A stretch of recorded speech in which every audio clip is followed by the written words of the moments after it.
Welcome to the show, Sports and Hip Hop with DJ Mad Max, Life 365, iHeartRadio. You know what it is, Sports and Hip Hop with DJ Mad Max, one of the nicest in the game for sure. New Orleans, Louisiana zone. Joining me here on the show here tonight. We're representing for you, the Saints. Welcome to the show, man. Congratulations on the new album, the children's book. You got Uno out. David Found His Slingshot. Congratulations on all your success. Mission, vision, big things, man. Thank you, bro. It means a lot to me to see that you are aware of everything I got going on and supportive of it, bro. I'm definitely trying to change this world, improve this world as much as possible through my art. And this is my 10th album that I just put out, and it's my first book that I just put out. And I'm also a college professor, At Harvard. Yeah, Harvard and at Tufts University, which is why I'm repping the hoodie. So that I'm up here in Boston. I'm on Harvard's campus right now, but I just left Tufts earlier today. I had to do my thing at Tufts. So yeah, bro, it's a busy life, man, but life is temporary. So while I'm here, I want to maximize the impact that I can have. Yeah. Oh no, you definitely are having an impact in the game. And because you have such a long journey, Underdog and Outkast, I want to get into the album because, my favorite is Shine On. That was the song that really spoke out to me. That song is crazy. That's the one, bro, featuring the game. Bro. And the game, he gave me a real verse. Like, he ain't give me no throwaway verse. He came from the heart on that mug. So yeah, Shine On, bro. It's basically just saying, I could still wear my crown in life, even when my tears falling. Yeah, bro. Like, that's how I feel, man. Life is always throwing curveballs, bro. It's a true story. I can't make this up. My album came out September 8th, debuted at number 4 on the Apple iTunes charts in the world, number 4 in hip hop, and a great, amazing debut. People showing love, like playlisting the songs, like everybody showing love. The very next day, my grandpa passes away and dies. Oh man, I didn't even know that. I know you were really close to him. You used to post on social media a lot about him. You were really close to him. My condolences, man. Yeah, bro. So when you mentioned, thank you, first of all, thank you. And when you mentioned Shine On, I think that sometimes I got to listen to my own songs as therapy, like a song like Shine On. I got to listen to that right now and remind myself, like, even if you got tears in your eyes, keep running towards your destiny and keep shining. Yeah. Oh, the song was really touching, and just, I ain't got the answers, but I got a calling. You kind of are in the moment and you're trying to figure everything out, and you're thinking about, man, why isn't this going? Why isn't this popping off faster for me? Why isn't this blossoming as quick as possible? But I got a calling to do this, but I have all these answers of just asking the question, why? It's like that Joel Santana song, Why? In a way, it's just you talking about Jadakiss song? Why? Yeah, he's got a why, but Joel Santana's got a why too. Yeah, there's really? 2 whys. Yeah. Okay, I'm a huge Jadakiss fan, so when I hear the word why, I instantly think of Jadakiss. Yeah, that's an iconic song. Yeah. Why did Kobe hit that raw?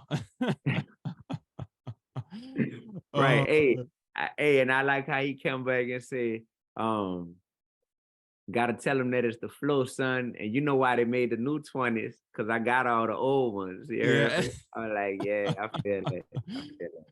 Classic, man. But you really, that, like I said, Shine On, that's the one right there for me, the anthem. And you're right, Game gave you that like documentary Jesus Peace Game verse, and that's song of the year in my opinion. 100%. Just, it hit me right away. And that's the rap I know that we've been missing from a lot of artists today. I know you're big about, the artists that are portraying false images and spreading the negativity in their music. And rap doesn't have to be all about shooting people and all this stuff. You don't need that. We need messages like what you're doing. And it's still, it comes off just as tough, if not more rough to me than if you're saying, I'm going to pull the trigger and kill you. Exactly. And first of all, I want to go on record and capture this moment and document. You have just called Shine On the song of the year. You heard Absolutely. Me? Yep.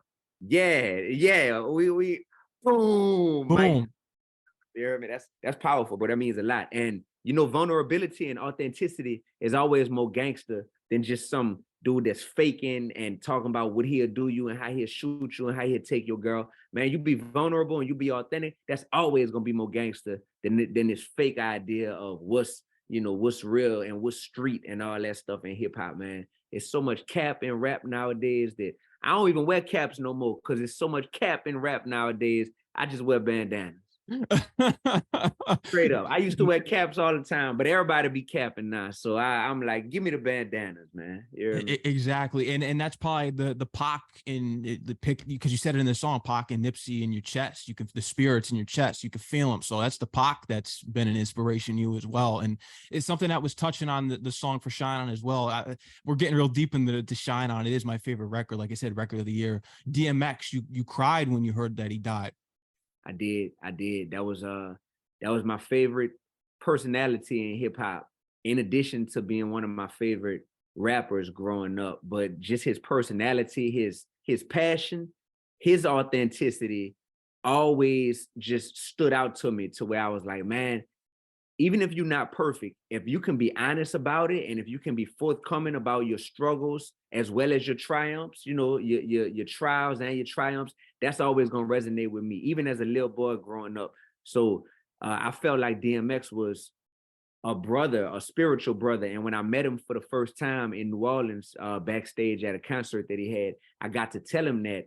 And DMX could have swore that we met before. Like, he really thought he met me before. And I honestly feel like it's just because our spirits were connected. So, you know, kindred spirits are often going to feel familiar to one another. And he just swore that we had met in person before. And I was like, bro, I never met you in person, but I do feel like we connected. And I prayed with him the first time I met him. And that's a memory I never forget. I'm always gonna cherish that, bro. Like, I got to pray with DMX. So when he died the day before my birthday, and I had a 6-hour drive from New Orleans out to Atlanta, I was definitely shedding tears and crying on that ride, because I felt like he had so much more potential that he hadn't even been able to tap into yet, because he was always struggling with that demon of drug addiction. And man, it felt like a family member died. So my grandpa just died, and I think about the tears I shared with my grandpa dying, and I'm like, sure, it felt the same way when DMX died, in terms of I felt pain and I shed tears, you know. So that's real. Yeah. And you speak about the demons and just keep on going. And we really think about it. You've done that this far, because I heard about it early on in your career, especially with Starlito, that you were going through a suicidal phase. And then when you started collabing with him, that's when you overcame everything with that. Yeah, when I met Starlito, I contemplated committing suicide that same day that I met Starlito. This was in 2014 in Nashville, Tennessee. And he had no idea. We just met at a studio, just two artists who knew one another from a distance, and we finally met in person. And literally earlier that day, I had contemplated killing myself and taking my own life, bro. I was really struggling in 2014 and 2015 with being depressed, with trying to please everybody, with feeling like I was underachieving in the music industry, but also underachieving spiritually and in my personal life. And it was just a tough season. So, you know, meeting Starlito was a blessing for me, and also just certain songs that I've done in my life, like that song I did with Lito, "Bad Combination." That song really helped. It was like free therapy for myself at the time. Like, I hadn't started going to real therapy yet. So being in that studio and being able to like just pour my heart out on the track, you know, that felt therapeutic for me. Your story is your glory. It relates to that in a way. And just because you were talking about it before, just not feeling in the place that you want to be, and that's such a thing that's really unspoken about in this industry. And I think a lot of people do, even if you don't witness it. I think that's how a lot of rap beefs are started up, is because they're comparing themselves to others. And that's something that we do daily as creatives. We're always comparing, you know, how come this one's getting further than me? I think once you're able to back away from that mindset, that's when you're fully at peace. Yes, sir. And right now, I'm thankful to say that I am at peace, and I've been at peace since I got through that deep, dark depression for about 18 months. So ever since 2015, when I was able to like shake that monkey off my back, bro, it's been up, because I was able to start to realize the uniqueness of my story, and the fact that like, wow, like I'm amazing, and I'm literally in a lane of my own that only God could have created and carved out for me. So let me live in that authenticity and not compare myself, because my story is not your story, and it's not his story, it's not her story. So for me to put a song out, I was adamant that that song, Your Story Is Your Glory, had to be the last song on the album, because I felt like it was the perfect way to close this book to this album that I call No, which is Underdogs and Outcasts. I feel like for people to hear that as the last song on the album, that it really brings completion to whatever their story is, and for them to embrace, like, hey, I just listened to Dee-1's whole album, and what I'm walking away from it with is, wow, he just told me some of his story on this album, and that really brought me joy. But whatever my story is as a listener, my story is my glory, and I gotta embrace my story, tell my story, and use my story to be a blessing to others. And you definitely are, man. You're a testament to that, and just everything that you've accomplished. And just, we could really go on this journey with you throughout your career, and with this album, Underdogs and Outcasts. I did want to talk about that, because with your story is your glory, and we're always comparing ourselves. And you teach at colleges, like you said, Harvard, and then you got Tufts right there, Tufts University. I speak with a lot of artists who do go to college, and I know you've taught a lot of hip hop artists yourself, and you teach a hip hop course. So I do have these conversations with them when they get out and they're struggling to make it. And it could not even just in the hip hop lane or artist lane. It could be filmmakers, anything. But once they get that degree, they feel as though that they should be working in some lane of their field, even if it's as a starter position. And it gets to the point, and I've said it to an artist before, because I felt the same way coming out of college in a way. I said, now we have to get degrees to flip burgers at Burger King. Do you think that, in a way, because I know you work for, I'm not going to disrespect you at all, but I do want your opinion. But when people say that college is a scam, do you think it's a scam? Because when you're flipping the burgers and you're working a regular 9 to 5 right out of college, and you're working there for years before you want to get to, do you think that's kind of like justifiable in a way for them to feel that way, that college is a scam? I think that if you graduate from college and then you literally find yourself flipping burgers, I think that that just shows that you didn't hustle while you were in college. You know, Mm.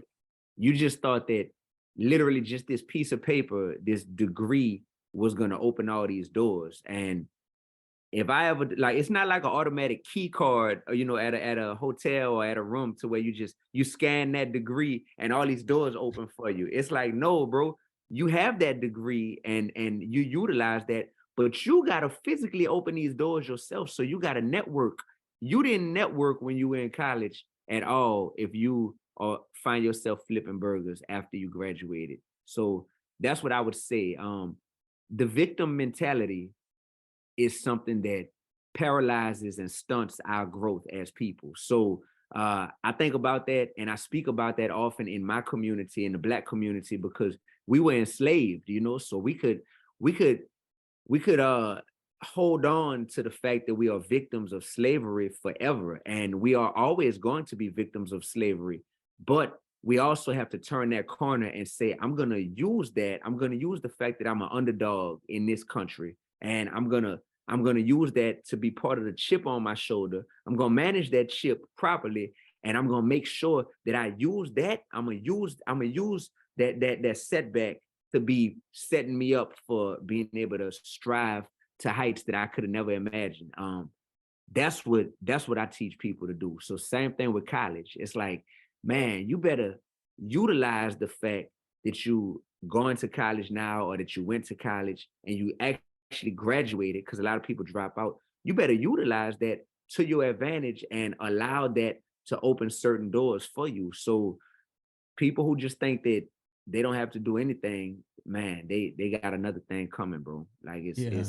it's tough. So to say college is a scam altogether, it sounds like a little bit of a cop out for just being like, hey, I thought that when I graduated, I was just gonna have 10 job offers all, just in my inbox. My email inbox is supposed to just be flooded with job offers the day I graduated. It, it don't work like that, partner. No. You can see that you really hustled your way through, because you went to LSU, graduated, but you have such a story behind that, because that was really, because I think your mother was the one that told you this is how you're going to get out of poverty, going to college. And I think you were getting into engineering. And then after you had some circumstances, I think it was where a kid held a gun to your head in a Yeah, playground, and was one out of the three people thought that you were lying, and someone yelled, they gasped, a white girl gasped, and yeah. he So they it wasn't a kid, it was grown men. grown man. And they were trying to get stripes with one of their homeboys, who somebody had broken into their homeboy's car, and they were going around thinking they were gonna find who broke into their homeboy's car, and they were gonna rob them or shoot them, and then that would earn them some stripes with their homeboy. Their homeboy is somebody that was like really a, well known. a big famous person, I heard. Yeah, Yeah. famous person. So with that being said, um, I experienced this getting robbed and held up at gunpoint while I was in college, and I thought I was gonna die that day. And the fact that I made it out, like you said, there was a young lady walking. She lived on the second floor, and she was walking to her apartment, and she looked down on the basketball court and saw what was going on with us, and she like, gasped real loud, and it caught their attention. So they looked up and they kind of got spooked out. So they ran off after that, and they didn't end up pulling the trigger, thankfully.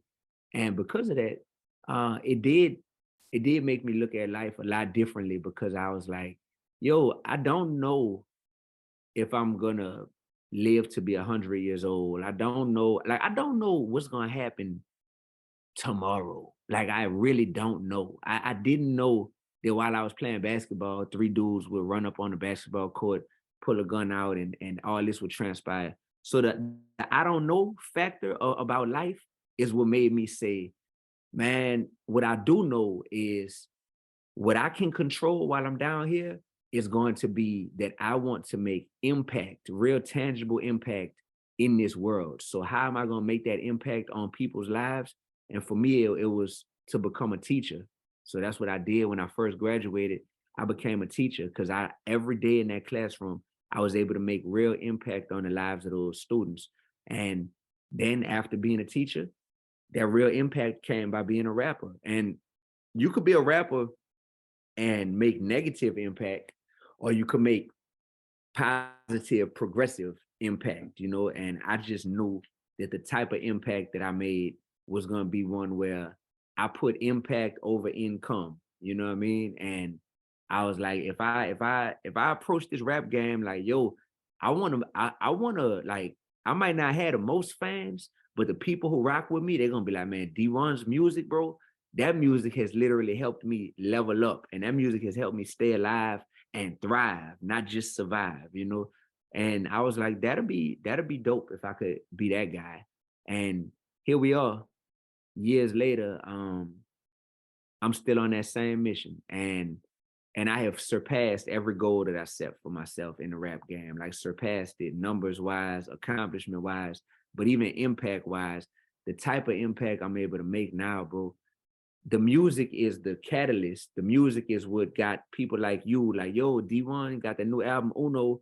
But then when people get to hear my heart and they see that it's a lifestyle, like, man, Dee-1 is at Harvard right now. Dee-1 just left a meeting 2 rooms over from here. He's in there talking to students. Dee-1 was just talking to brothers at Tufts today who were locked up, like inmates who were in prison up here in Boston, and now they're going to college, and Dee-1 is inspiring them.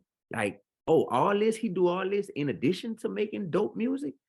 That's the type of impact that I'm like, yep, that leaves an impression on people, that lets them know this is more than music. You know what I'm saying? This is mission vision.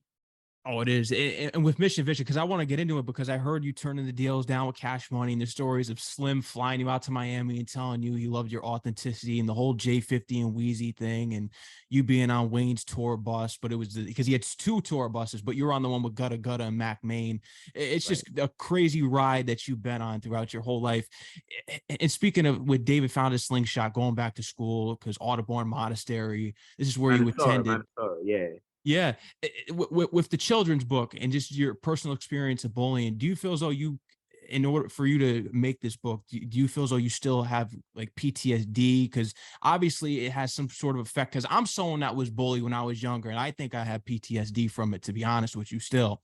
Do you feel as though that you had to like overcome some demons to address it in the new children's book? Bro, I wanted to write this book about 6 years ago. That's when I first had the thought to write this book. But I realized that getting bullied had a real profound impact on me, man. Like I can still remember it like I Like it got, was yesterday. yeah, bro, like it was yesterday. I can still remember it to this day. And dude, I was in kindergarten when this was happening, but I can still remember it to this day. So it has had a profound impact on me. And one of the best parts is that when you overcome something that caused you pain and paralyzed you for a long time, when you truly overcome it, you now become an expert on that same topic or that same issue that held you down and caused you so much pain. So now I'm an expert on getting over bullying, because not only did I go through it, but I overcame it. Me and the guy who used to bully me, we didn't become ops. We became best friends, I did hear about that. Yeah. all these years later. And now I've been able to tell my story in the form of a book. So that same PTSD that I had from back then helped me to write a book in such detail, to where this book is being a blessing to kids all over this country at this point, man. Like I'm getting so many testimonials from people who absolutely love the book, and parents who are saying, I love reading this book to my kids, and just it's amazing, bro. So yeah, your story is your glory, and David found his slingshot. That's a big part of my story. So I'm glad I wrote it in the form of a book. Yeah. And that's also in a way how you found your name, because you took the D from David and then you felt like you were the one. And then it just all clicked right there for D1. Dee-1, there you go. So that's where that name came from. I remember sitting in college at LSU, and sitting in my partner's apartment on campus, and we were sitting down talking about like, yo, what should my rap name be? And I narrowed it down to two choices. I used to go by Deezy. Deezy was my first rap name, because I was just trying to be like Weezy, like Lil Wayne at the time, right? But uh I said I'm not gonna be Deezy anymore. It's either gonna be King David, because my real name is David. So either King David or D1. And we were going back and forth, and they had 1, 2, 3. It was 5 of us in the room, and we took a vote on it. My vote was King David. I wanted King David at the time, but 3 of my homies, 2 of them said D1, me and one other one said King David, and the 5th one was my boy named Harry. And Harry thought about it, and he said, "Man, you D1." He said, "Cause you the one." He was like, "So you D1." So I was like, "Oh," I was like, "I like that. I like that." So he was like, "Yeah, you D1." So there it is. 3-2. The majority ruled. Unbelievable. That's insane. Just hearing how it came together, got that in college. And you went through a lot, because just with your family, who would you say was like because I heard about, we have a horror movie coming out soon. Apparently your mother was called The Exorcist by some friends. You got that coming out next month. We got Halloween on the way. You So funny, who bro. was because you had your father's the same way. I believe he camped out for you to get into Audubon with Monastery. He camped out to get you into that school. So who you think it was both of them that led you on this path that you're on now, because you were always just so strict, and they built a king. They raised a king. They did, man. It was my mama, my daddy, my grandma, and my grandpa. It was those 4 right there. I was surrounded by so much love that I never felt like we didn't have a lot of money. Even though we didn't have a lot of money, I never felt that way, and I never felt like I was incapable of achieving anything that I wanted to, because my family really instilled in me that I was a king, and I've been a king my whole life. I was the king uh at my preschool when we had a, in New Orleans we got parades, we got Mardi Gras, and we had parades, and I got voted to be the king in preschool. I got voted to be the homecoming king in high school. Wow. And And I just always, everywhere I've gone, I've always felt like a king, and the only people that try to make me not feel like that are people who feel threatened by by my anointing and by the fact that I really have a light about me that shines really bright. And people who feel threatened, they'll try to knock me down, and they have in life. And sometimes that looks like bullies. Sometimes that looks like teachers who just don't have love for me. My fourth grade teacher told me I wasn't smart enough to be the president. I wanted to be the president of the United States, bro. Real talk. And I really think that I could have done it if I had stayed on that path. I might could still do it, honestly, if I wanted to. But yeah, man, I had people like that who stand out in my mind because they literally, the devil has used different people at times to try to come in and attack my self-esteem and attack my self-confidence. So it's a full-time job to keep loving yourself in this world that's constantly trying to tear you down. So I really shower people with love, especially young people. I try to shower them with love because I know that it only takes a few people, bro. It's probably less than 5 people in my life that I could think of that really tried to like tear my self-esteem down. And they did a good job at it. They did a good job at it. So it don't take many, bro. So that's why we need people who can constantly keep pouring into you. Cause just like people will be telling me negative stuff about myself and calling me a coward or calling me lame or calling me just not good enough, not talented enough, too regular, not smart enough. Just like I could hear that stuff, I could still hear my grandma's voice saying, "You a king, baby, and anything you set your mind to, you can do it." And I can still remember different teachers pouring into me and affirming me, So these two forces are constantly at war in life. Like you got good and you got evil. You got God and you got the devil. You know what I mean? Like it's real. It's a spiritual war down here. So we exist in the physical realm, but honestly, it's a spiritual war down here, and that's the realm that I'm super aware of. And that's what you're fighting. It's the spiritual war. Yeah. That's what I'm like. Yeah. Yeah, Oh, yeah. I don't hate human beings, man. I hate the evil spirit that's working through these human beings. You know what I mean? Like the human being themselves, they're not inherently evil. We are all God's children, but it's the evil spirit that's working through them at the time that I'm like, okay, I don't like that. And I'm fighting, but I'm not fighting against you as a person. I'm fighting against that spirit that's working through you. You feel me? Yeah.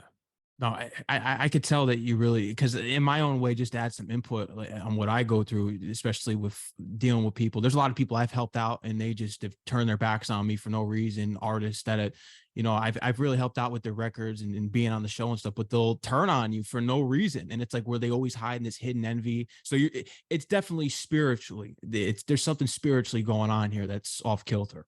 There you go. And if a person was healthy and whole spiritually and internally, they wouldn't turn on you like that because they would always view you for the light that you have exuded towards them. And that just lets you know, bro, you didn't do anything wrong. If you have peace in your heart about knowing that you have helped people and have blessed people, if they turn their back on you, it's something that they're going through, man. They say hurt people hurt people.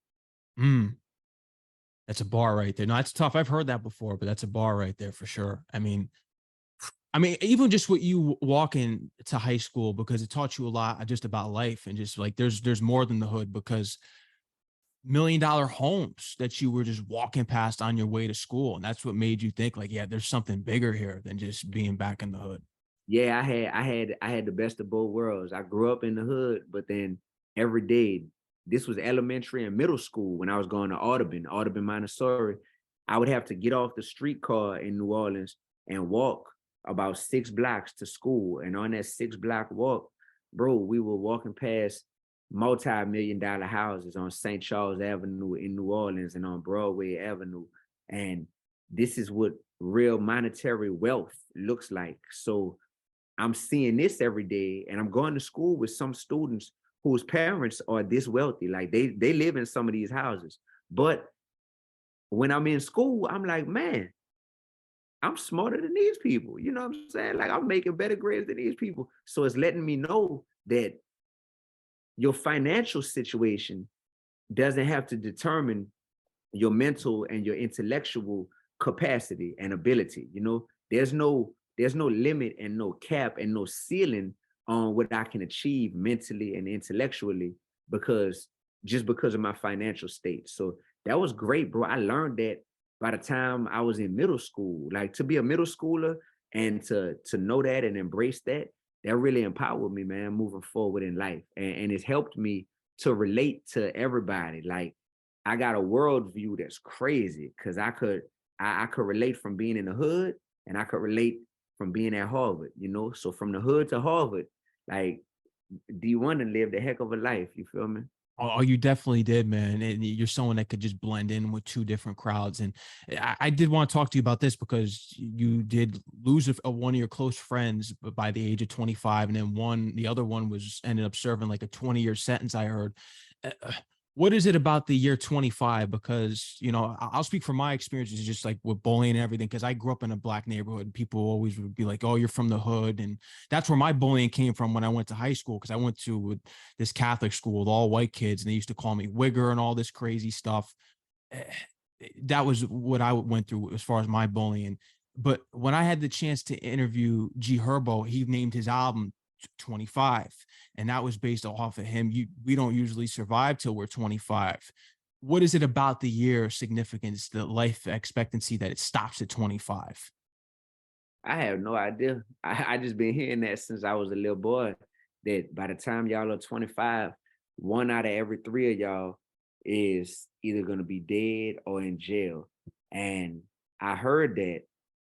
I don't know who made that number up. I don't know if that statistic was ever true or not, but I know that I had six friends growing up. It was a clique of six of us. And by the time we were 25, one was dead and one is serving 20 years behind bars in jail. So I was like, man, that statistic became true, you know, and that's tough, bro. That's tough right there. So here's the statistic that I'm passionate about. They don't ever guarantee that, like, hey, one out of every three of y'all is gonna end up dead or in jail by 25, but the other two is gonna be doing really well in life. They don't guarantee that. You could just be still barely making it and barely surviving in life, but just because you're not dead or in jail, you're not a statistic.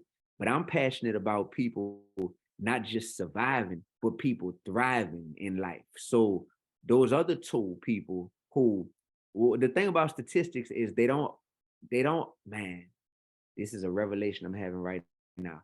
Statistics don't always tell the whole story because although I had six friends and by the age of 25, they said one out of every three of us was going to be dead or in jail. One was dead and one was in jail serving 20 years by the age of 25. That's true. But what they didn't account for is the fact that the one who died, his life doesn't end there because he has descendants, he has nephews. Now I am an uncle to his nephews. I came in and I'm like, hey, I'm gonna be in y'all life now, and I want to help to allow you to live past 25 and to be your best self.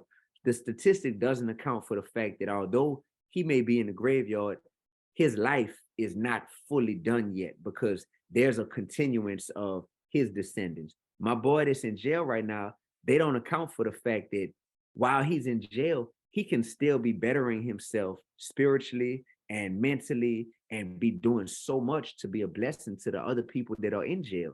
They don't account for that. They just look at it like you're a statistic. So you're just a number and this is where you are. But once again, your your situation doesn't have to be your final destination. And people need to know that, bro. Mhm. Your situation does not have to be your final destination. So at the age of 25, I was a local rapper. But at this point, I am far from a local rapper. You know what I mean? My situation at 25 didn't have to be my final destination. And people need to know that. No. It didn't. I mean, you accomplished so much graduating college with a degree in business, with the business acumen. And I think you had a strategic place, especially on the marketing end too, with your degree. It's stressed in that area as well. So That was you my definitely, major. Yeah. yeah, I was a business major, and my concentration was marketing. So I was blessed that everything I went to school for, I am actually getting to use it. I'm using my degree and the skills that I learned about how to market a product. Guess who the product is now? It's you. me. I'm the product, and I'm having to market myself as an independent artist, and I have been for many years. So thankfully, I'm using my degree. And if I had paid more attention in college, I probably would be doing even better right now because honestly, my last 2 years in college, I was just on cruise control, just trying to get out. I wasn't really applying myself the most. I just had other things going on in life. And um, I did well. I did well, but it's a difference between doing well and maxing out. And I didn't max out, the best that I could have done. So that's just a lesson to everybody out there. It's like life, life is a lot more, it's a lot more fulfilling when you know that you maxed out, Mm. And so that's what I'm doing in this rap game. And that's what I'm doing with everything that I do now is I'm maxing out. You getting max effort from me. You either gonna get max effort or I'm just not even gonna try it at all. Yeah, no, and you made it through. You went through some rough things, and we mentioned the experience earlier with having a gun at your head. But just hearing about you getting kicked off the LSU basketball team, and your girlfriend cheating, an ex-girlfriend cheating on you with the fourth string football player, and he's nowhere to be found. He stinks. And then when you just think about everything else that was going on, I think your roommate started selling dope. Unbelievable. Here's a question I do have for you, and people were like, "Oh, Max is really getting into this." Because Sally Maybach, you did the song there with the Kanye instrumental back in the day. Should you go back to a girl who wants you back that cheated on you? What are your thoughts? I don't think you should because I think that when a woman cheats on you, I think that she has gone through so many levels in her head of thinking through it and of really like making a firm decision like, hey, I want this other guy. I don't want you. Like I really want this other guy. And I think at that point, there's no coming back in terms of getting her heart. Women really um act, with their hearts, like at the forefront of what they do, man. A lot of times with men, they'll say we just think with our body parts and we don't have emotions tied to our actions a lot of times. I like to think that a lot of women do. Nowadays, I don't know. I think it's different with women nowadays because you got the TikTok, it's toxic. yeah, you got the sexy reds of the world Oh God, and you got just Ice Spice. the Ice Spices, the Cardi B's, and just everybody else that's really they're calling it sexual liberation for women, but what they're actually doing is just uh teaching a whole generation of young ladies to devalue themselves uh and to really just take part in a lot of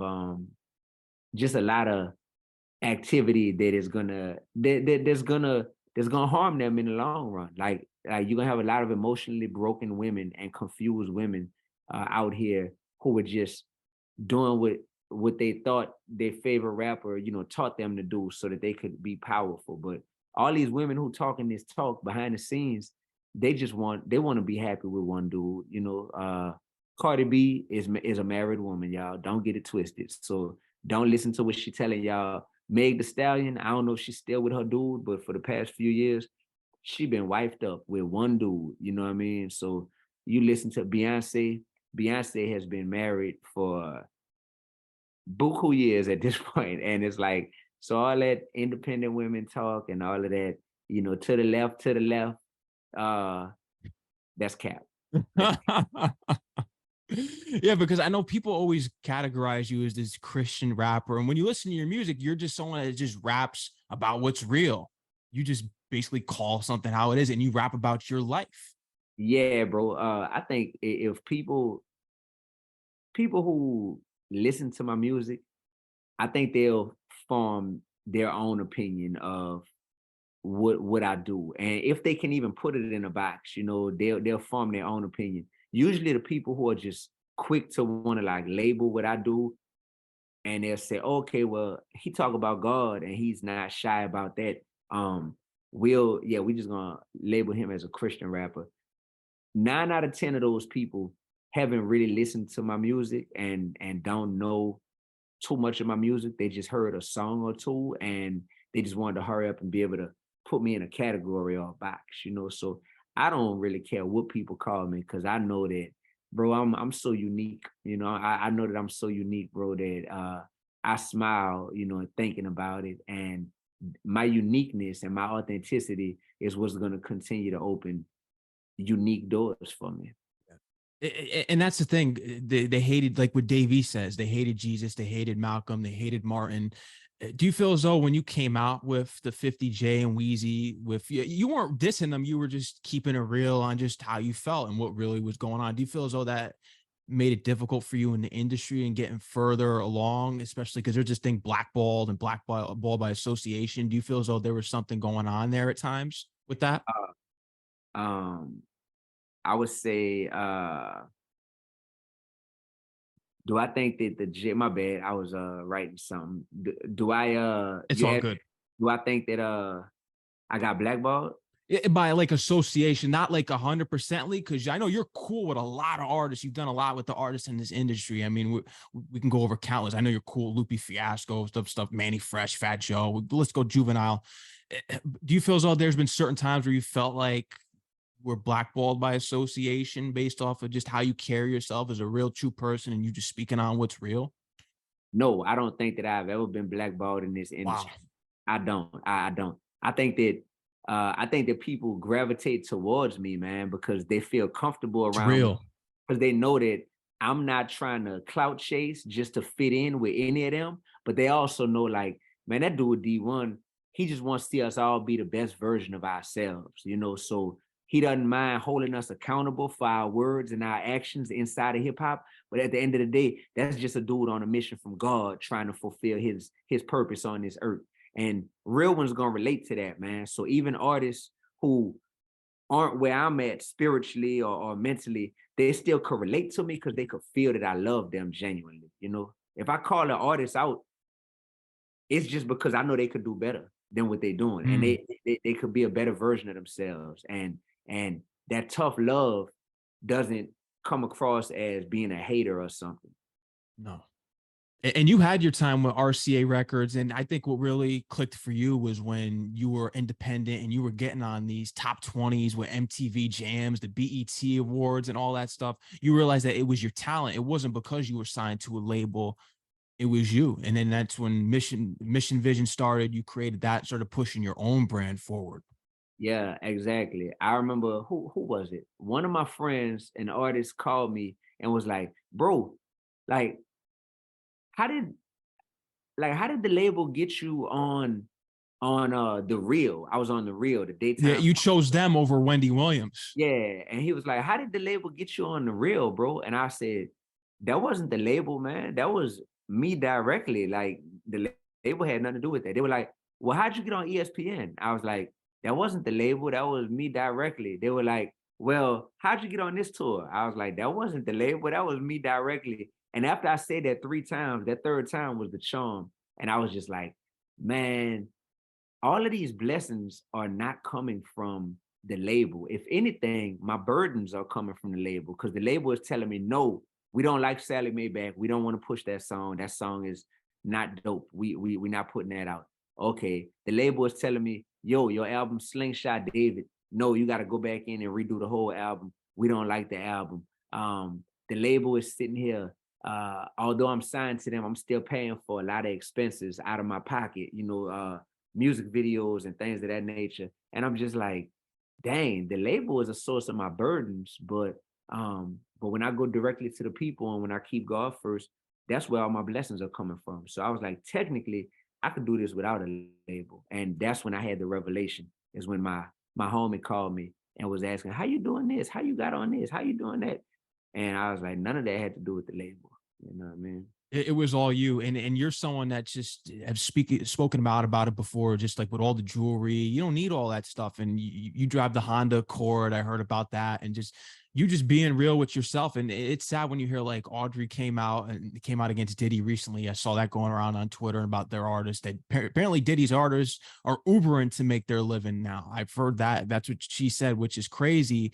The fame isn't worth it anymore. I think it's all about if you can provide for yourself and live a healthy lifestyle. That's what it's going to come to. The interesting part though, Max, is that fame is a drug nowadays. So you have so many artists who are addicted to being famous because that dopamine that comes from seeing, wow, I just got a comment on Instagram. Wow, I just got another follower and I just got more views on TikTok. That dopamine has superseded artists even caring about making money as much nowadays. So you got a generation of artists who would rather have 100,000 followers before they have $100,000 in the bank.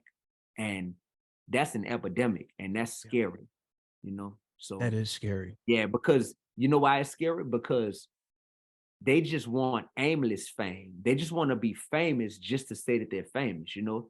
I've enjoyed being a public figure because I see the power that I can use my platform for. My platform is meant so that I could be significant in the lives of my fans and my followers. But if you just want to be fame, if you want to have fame with no aim, then that's lame. Yeah. Another bar. No, that's true. If you just want the fame with no aim, that's lame. And I need you to know that. Oh, you gotta come out with a song saying that now. You gotta have that. Yeah, we gotta get that quoted in there, man. Oh, cats want to be famous and broke. You got a bunch of people out here that's famous and broke. Like, yeah, imagine you get into the Uber and Jadakiss is your driver. Unbelievable. That's crazy, man. Yeah, I know you would love that. Oh, I would love that. I'd be like, hey, we're going straight to your catalog. Put on I'll be by your side. Yeah. Put that on. Why put man, like that's that all jokes aside though, it's also a byproduct of there being so many rappers nowadays. So there's so many rappers that a lot of people who are rapping, they could care less about the art form. Like they literally see rap as a hustle. It's a means to an end. You know, it's just a way to pop off real quick. Some people's whole goal is to just go viral so they can have that moment to where they feel like what it feels like to be like, dang, everybody, I'm trending right now. And you know, people rather be trending than be wealthy. They rather be trending than being influential in the lives of their audience. They just want that. It's like dope fiends, man. It's like dope fiends for the dopamine, you know, like literally, like you got dope fiends for the dopamine because they just want that rush off of like, I feel it. I'm trending right now. Like, I'm getting, it's scary. It is scary. Do you see eventually artists going on strike similar to what the actors and writers are doing now? Because when you hear Audrey and other people, they're not getting paid what they're worth. They're signing these bad publishing. They're not making enough money off streams.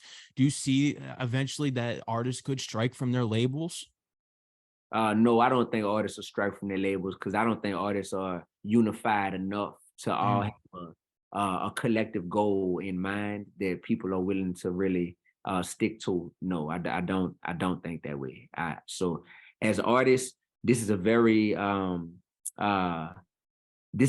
selfish profession to where you see that there's not collective unity or a collective mission that everyone is on. And with that being said, I'm not even trying to change everybody from being how they are. I'm just trying to have mission vision so I can identify what people are on and then knowing how to navigate, you know, my path in this game based on how I see other people are. So there's some artists who I have distanced myself from on purpose just because I see that for them, like, oh yeah, you just all about your bottom line by any means necessary. You will snake anybody. You will, in the name of God, in the name of in the name of, oh, we brothers and all this stuff. You will say whatever you got to say in order to protect your brand and your bottom line. But that genuine love is not there for me. So once I know that, it's like, cool, I see that. Now I'm just gonna circumvent you so I ain't got nothing to do with you. And you could, you could live how you gonna live because you're gonna have to answer for all of that one day. And that's how I've chosen to do it. My mission is not to change all of these artists. My mission is to inspire artists so that they can become a better version of themselves, because change truly comes from an internal desire to want to be better. So I can't change these artists, but maybe I could inspire them to want to change. I hope so. And then we could see the impact that you have already, and just, in the classroom and outside of the classroom. I know you're close with Lupe. You also had a very close relationship with Mac Miller. You used to write each other. And I think you met each other. I think you were doing some visitation at a prison. I think I heard about this. Oh, okay. So that's not Mac Miller. That's my man, Mac. Okay. It's Mac. Mac. Yeah. He's from New Orleans. Oh, that's my brother right there. Okay. Yeah, that's my brother. So he was locked up, and I met him when I first graduated from college, and he was in prison. And when I first met him, I felt like I was looking at an older version of myself, and he was in prison for a crime he didn't commit. And I was like, man, if life dealt me a bad hand, I could end up right here where he is. And with that being said, I felt a calling to do everything in my power to help him get out of prison before he had to serve all that time. He was sentenced to 30 years in jail, for a crime he didn't commit. And so I was able to walk with him through that time. And yeah, he was able to get out about 9 or 10 years before he was scheduled to get out. So that's a blessing, man. And and we still like brothers to this day. No, that's amazing, man. And that's great. That it's unfortunate that he did have to serve time, unfortunately, but it's great that he was able to get out, before he had to serve the whole thing. That's too much, man. But, I mentioned Lupe before. Have you brought some hip hop artists for some special guest speakers into some of your courses at Harvard? Right. So this year I will be doing that at Tufts, because I have my course that I specifically designed for that purpose. My course is The Power of Hip Hop as an Agent for Social Change. So there's so many artists who truly understand how we can use hip hop, because they use hip hop to really bring about actual change on the ground every day. They want their music, they want their influence, they want their brand to be something that can help influence change in this world for the better. So I have so many friends that I'll be able to tap into people. Lupe had me come and speak to his class at MIT last year. So that was a blessing to be able to speak to my brother's class and really really inspire the students over there. And for me, I have such a great network of artists who are doing great things that I want to figure out how I can incorporate them onto my platform, whether that's in my class or whether that's just on my platform for some real powerful talks, even more. Like I've had some great Instagram live conversations with people who you might not even expect. Like one of them is Ja Rule. I consider Ja Rule a friend of mine, and he really supports me. And we have had some IG live conversations in front of, a wide audience, to where it's just really been powerful to show me that, his heart is really like with the people. Like he really wants to do good in this world. And he's not a person who justifies everything he's done in the past. Sometimes he has things that he's been a part of in the past that he's like, nah, that ain't what's up. I love that when he was on Drink Champs with Irv Gotti, I love that he kind of had to respectfully check Irv Gotti and be like, hey man, you can't be referring to these women, as the B word and calling them out their name like this, bro. Like we know these women, number one, that you talking about like this. Yeah, And Shanti. Yeah. yeah, you know what I'm saying? You can't just be doing that. I love that, man, because a lot of times when we get around other male macho energy, a lot of men will allow for some behavior to be permitted that is really disrespectful and really really low down, you know. So I respect that Ja knows how to navigate those spaces, you know. So he's a person. Macklemore, that's another one. I went on tour with Macklemore. I heard about that. Yeah, and that's a dude that I consider a friend of mine, that I would love to incorporate into what I got going on, you know, in terms of my class. So yeah, there's multiple people.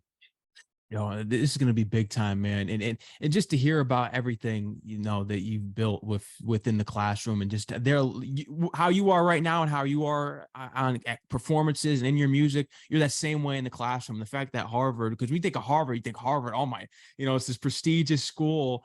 And the fact that they allow you to be you and have your own hip hop course, that's big time. Yeah, bro. Yeah, like I said, with Harvard, I'm a fellow at Harvard University, and being a fellow has allowed me to come on campus and work on a bunch of hip hop projects. So that children's book that I wrote, David Found His Slingshot, I wrote that here at Harvard. Um, Wow. I have an album that's coming out later this year called From the Hood to Harvard, and I did that in my office here at Harvard. I recorded the whole album, From the Hood to Harvard right here. And then I also have a documentary that's coming out as well with the album. So those are just some of the things, in addition to teaching in a bunch of classes across campus. The cool thing about what I'm doing at Tufts University this year is like having my own course and being a professor, you know. So I'm Professor Dee-1 or Professor Uno, whatever you want to call me. And it's great because, once again, I have a blank canvas to be able to do whatever I want to on Tufts campus, and it's all going to be hip hop related. That's the beautiful part, is everything from concerts that I'm gonna throw to events for the students be hip hop related. And I know that I have a unique ability to make people feel comfortable in their own skin. And when you feel comfortable in your own skin, you also feel comfortable using your gifts, you know, that you might otherwise be shy to use, or be reluctant to want to use. When you feel comfortable in your skin, you're like, man, I want to use these gifts. Like, yeah. So that's what I plan on doing. Because when you start using your gifts, that becomes addictive, and that feeling becomes something that you're like, I never want to let this feeling go, man. Like, I'm using my gift for a purpose that is going to make this world better. Like, people love that feeling, so I want to give people that experience and that opportunity. Because when I was in college, that's when I started using my gifts. I had a professor named Dr. Leonard Moore, and he was my Black History professor, but he also provided me with an opportunity to perform on campus for the first time. And the first time I got to do a big performance on campus, it was in front of Tupac's mom, Miss Afeni Shakur. Wow. And she came to campus, and for me to get to open up for her, out of all the artists on campus, for me to have the opportunity to open up for her, that was life-changing for me. Because you know what she told me? When I got off stage, she walked up to me and she said, young man, she said, your passion on that microphone reminds me of my son when he would rap on the microphone. And when she told me that, I'm like, wait, you just compared me to Tupac? I'm like, yo, I'm doing this forever, forever, forever, forever, forever. And can't nobody tell me nothing. You heard me? Tupac mama just said, I remind her of him. I was like, say less. I'm doing this until God tell me otherwise. I'm rapping. That's a sign right there, you know, that because to me, Tupac's the greatest to ever do it. Just the message, he's the image of hip hop, just what he stood for. And you look at the streams, he outbeats everyone to this day, and he's been gone for so many years now. And just the messages with Dear Mama, Brenda's Got a Baby, Changes. Yeah, it does remind me of what you do, because yeah, Tupac had his, you know, death row era where he was, you know, thug life and everything. We know that. But when we think of Tupac, we think of more the Dear Mama, the Changes, the message, and that he was just this big revolutionary rapper, which that's what he is. Absolutely. Definitely a revolutionary rapper. So I'm definitely a descendant of Tupac's spirit and of Tupac's passion for utilizing hip hop to make change. And The only difference is while I'm a descendant of Tupac, I'm also firmly connected to my heavenly father, which is God. So I'm not letting the streets or the noise from my fans and from, you know, my audience, I'm not letting that speak to me more than I'm, you know, staying connected to what God is speaking to me and through me. So that combination, that's a fire combination. Boy, I got that rawness and that authenticity, you heard me, that come from like a Pac, but I got that vision that come from God. Mm.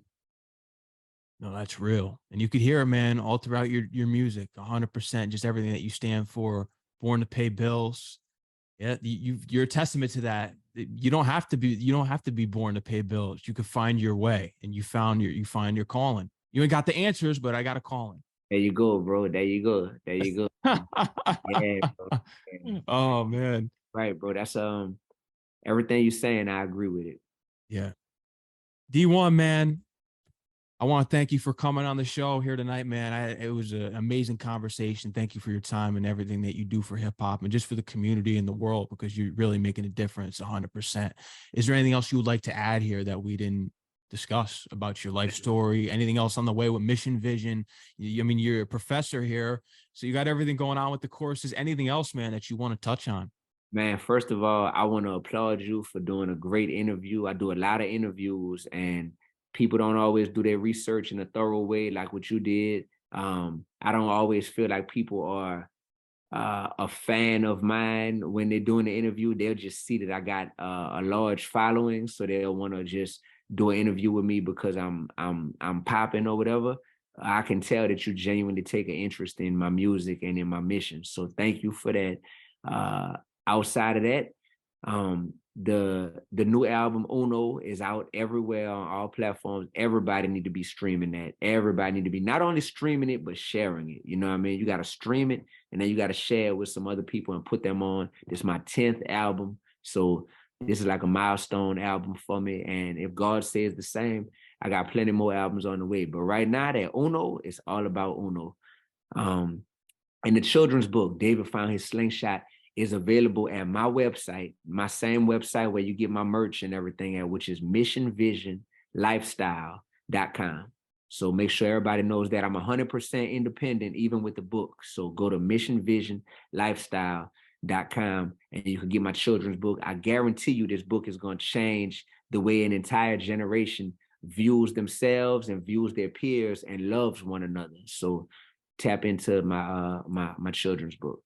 Yes, please tap into it. Are you doing any signings with the book? Are you doing any Yeah, I did in person? Yeah. I already did a book signing in Los Angeles Wow. last week and in Cleveland, Ohio last week. So coming up, we'll be doing book signings in New Orleans, in Atlanta, in New York. There's some other cities I'm forgetting, Boston, and we're just gonna keep adding more and more cities. So absolutely. Where you based at, bro? I went to school at St. John's in Queens, so based in the New York area. I live in Connecticut. I do my show out of Connecticut, so I'm in the tri-state area. Okay, cool. What Jadakiss said about 50 Cent, he said, how you the king of New York and you live in Connecticut? Yeah. If me and you ever start beefing, I'm gonna use that line on you. No, we're not gonna beef, man. Yeah. How you the king of New York and you live in Connecticut, man? I'm just playing with you. But, and speaking of the beefs, remember when your partner there on Shine On the game when he came and dunked on his rim in Connecticut? Remember that when Game and 50 were really going at it back in the day? Yeah. Yep, that's yeah, bro. That was a crazy hip hop beef for real. Oh, That being said, whenever I'm in that tri-state area, I try to make sure that you know well in advance, man. I'd love for you to come out and just meet you in person, you know. But you're doing a great job, bro, and I'm really proud of you. Oh, I appreciate that, D1. It means a lot, man. Like I said earlier, keep doing what you're doing and making a difference in the world, because when it goes down, we see how Nipsey, his impact, and we see Tupac, you're right there with those two, right? And DMX, because DMX, in a way, he was in his own lane. That's why, to me, Tupac's always in top fives, top tens. DMX is never mentioned in top fives because he's in his own lane.